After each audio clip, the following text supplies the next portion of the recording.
जब होश संभाला तो पिता के हाथ में डंडा ही पाया, जो कभी भी हमारे सिर, पैर और शरीर पर टूट पड़ता था। पिता का दुलार और प्यार क्या होता है कभी देखा ही नहीं। ये कहना है उन दो भाइयों का जिन्होंने अपने ही पिता का कत्ल कर आनन फानन में उनका अंतिम संस्कार तक कर दिया। नमस्कार दगड़ियों, मैं नलिनी गोसाई उत्तराखंड की नौनी स्वागत करती हूँ आप सभी का एक बार फिर से अपने इस खास कार्यक्रम चिबड़ाहट में। माता पिता अपने बच्चों को जन्म देने के बाद अपने जीवन का हर क्षण उन्हें संवारने में लगाते हैं। बच्चों की परवरिश के लिए वे न केवल अपने आराम बल्कि अपनी खुशियां तक त्याग देते हैं। उनकी रातों की नींद बच्चों के एक आंसू से टूट जाती है और उनका हर सपना बच्चों की सफलता में बसता है।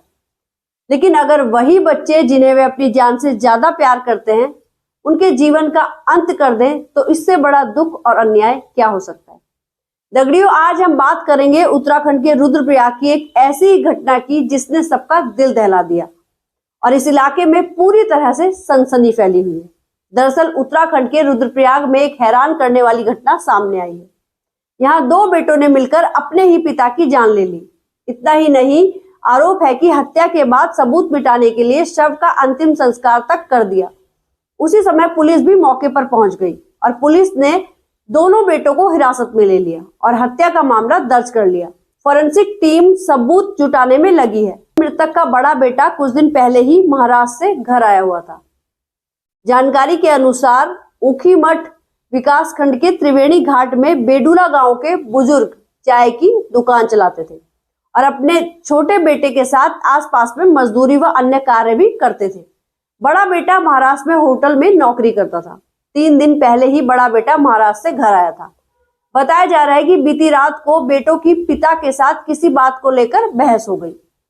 आरोप है कि इसी दौरान दोनों बेटों ने मिलकर पिता की धारदार हथियार से हत्या कर दी। हत्या को छुपाने के लिए बेटों ने पिता का आनन फानन में अंतिम संस्कार तक कर दिया।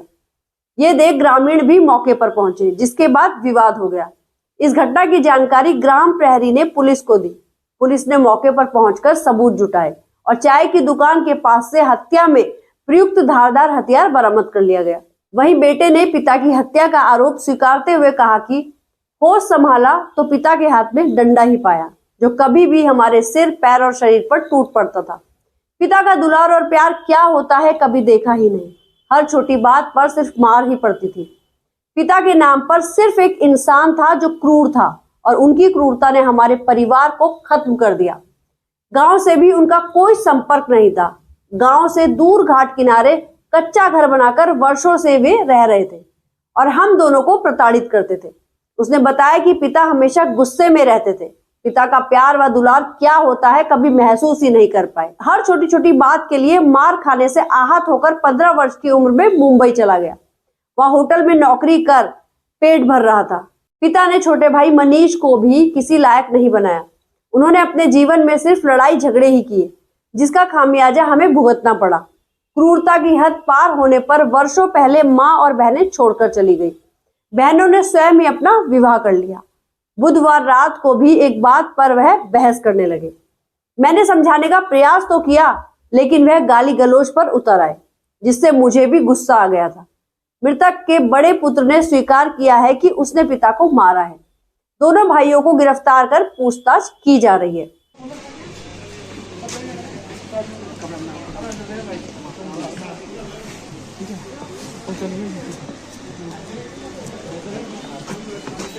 शुक्रवार को कोर्ट में पेश करने के बाद इन्हें जेल भेज दिया जाएगा। इसमें गुप्तकाशी थाना अंतर्गत बेडूला ग्राम सभा में एक बहुत ही अलग तरीके का मामला सामने आया, जो जनरली पहाड़ में इस तरीके की घटनाएं नहीं होती है। मृतक बलबीर सिंह राणा थे। उनके पुत्रों द्वारा ही उनकी हत्या कर दी गई और कल सुबह के समय में बिना किसी तीमारदारों को सूचित करते हुए उनकी बॉडी को जलाया जा रहा था। हमें गांव वालों से या किसी माध्यम से इसके बारे में सूचना आई। पुलिस ने तत्परता दिखाते हुए पुलिस मौके पे पहुंची और उसको फर्दर एविडेंस डिस्ट्रक्शन ना करने के देते हुए हमने वहां से फॉरेंसिक टीम भी बुलाई और जो भी एविडेंस थे वो कलेक्ट किए। जो विवेचना 2 दिन में हुई, कल उसमें एफआईआर दर्ज करते हुए जो भी विवेचना हुई उसमें जो तथ्य सामने आए उसके आधार पर दोनों पुत्रों को पुलिस ने गिरफ्तार किया गया है और आज उनको न्यायालय में पेश किया जा रहा है। तो ये बहुत ही अलग तरीके की घटना थी और जनरली इस तरीके की घटनाएं पहाड़ में नहीं होती है, तो लोगों द्वारा भी अलग अलग प्रतिक्रिया दी जा रही थी। पर मेरा सबसे निवेदन है कि इसमें शांति का कानून व्यवस्था बनाए रखें। पुलिस ने जो कार्रवाई करनी थी वो कर दी है और इसमें हम और भी एविडेंसेस कलेक्ट कर रहे हैं और ये मुकदमा एकदम सशक्त करते हुए अपराधियों को कड़ी से कड़ी सजा दी जाएगी। उत्तराखंड में ऐसी ये अकेली घटना नहीं है, बल्कि देवभूमि कहे जाने वाले हमारे इस राज्य के भोली भाली पहचान के लिए पहचाने जाने वाले लोग अब शर्मसार करने वाली घटनाओं को अंजाम देने लगे हैं। हाल ही की एक घटना पर नजर डाले तो बागेश्वर के सात चौरा गांव में एक बेटे ने पेंशन के पैसे नहीं मिलने की वजह से रिटायर्ड फौजी पिता को बेरहमी से पीटा। बेटे द्वारा पिता को पीटने का वीडियो भी सामने आया है। ऐसा मत करो ना, यस ना करो यार, यस ना करो यार, ऐसा मत करो यार, क्यों कर रहे हो यार? मैं इसको खत्म कर दूंगा। ऐसा मत करो ना, छोड़ना इसको, तू जो करना है फोन कर ले दो। ये कहने ना करनी यार, तुम प्यार से कर रहा हूँ तू मेरे को पैसा दे रहा है कल, यार, क्यों मार रहे हो? पैसा दे रहा है कल, पैसा मेरे को मिलेगा नहीं। करना करना जा, आज तो बेटा हमको हम किसी मार देंगे हमको, पैसा मिलेगा नहीं मिलेगा, पैसा कल सुबह मिलेगा, देगा। पाप मैंने किया, किसने किया? पाप तूने किया, पाप तूने किया, हाँ बस। गलती किसने करी? मैंने करी, तुमने करी। पैसा मेरे को मिलना चाहिए। देखो माँ तुम्हारी सबकी है, पैसा तुम हमको गाली मत करो। फिर 6 लाख की बोल तुमने अपनी 6 लाख मेरे को मिलना चाहिए। माँ शरीफ हाल का भी माँ, हाँ सारा मेरे को मिलना चाहिए। तू वीडियो करा यार, कैसे करूँ है? पुलिस वाले जान दोस्त अपनी करा बोलते रहो, उसको पकड़ बाहर मत।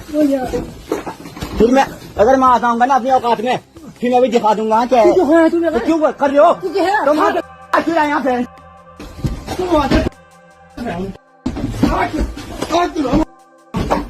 वीडियो सोशल मीडिया में आने के बाद सैनिक संगठन ने पुलिस से कार्रवाई की मांग की है। वहीं पुलिस ने मुकदमा दर्ज करते हुए बेटे को गिरफ्तार कर लिया है। साथ ही बागेश्वर की ही गुरुवार की एक घटना की बात करें तो कपकोट तहसील क्षेत्र की एक महिला की उसके बेटे ने पिटाई कर दी। अस्पताल में भर्ती हुई महिला ने बताया कि उन्हें बेटे ने पीटा है। आरोपी बेटा मानसिक रूप से कमजोर है। महिला ने बताया कि पुलिस को फोन पर सूचना दी थी, हालांकि तहरीर नहीं दी। इस तरह की घटना न केवल परिवारों की त्रासदी है, बल्कि समाज के लिए भी एक गहरी चिंता का विषय है। आखिर किस परिस्थिति में बच्चे ऐसा जघन्य अपराध करने पर मजबूर हो रहे हैं? क्या यह गुस्सा है, स्वार्थ है या फिर कुछ और? इस तरह के घटनाक्रम एक सख्त चेतावनी है कि हमें अपने पारिवारिक संबंधों और मूल्यों को समझने और सुधारने की आवश्यकता है। ऐसी घटनाएं हमें यह सोचने पर मजबूर कर रही है कि एक परिवार जिसे स्नेह और सुरक्षा का प्रतीक माना जाता है, कैसे हिंसा और घृणा का शिकार बनता जा रहा है।